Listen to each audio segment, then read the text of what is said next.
Howdy y'all, this here is going to do a little weekly John boat update. I do have my official numbers from the state of Tennessee now painted on the boat. While I had the paint, I figured I might as well go ahead and touch up the flooring section with the camo tan.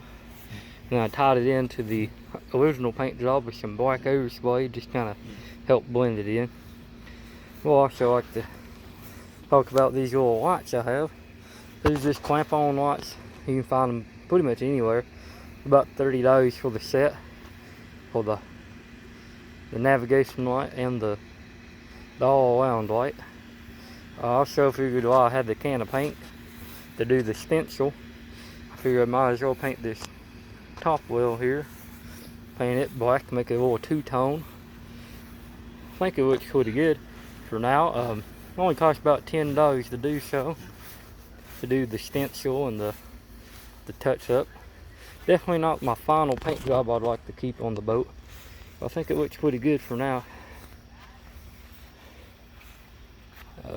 Definitely looking forward to painting it the way I would like to paint it, but I'm going to wait till I have a clue, because right now I'm just using it in a quick bed and I don't want to scratch it up too bad.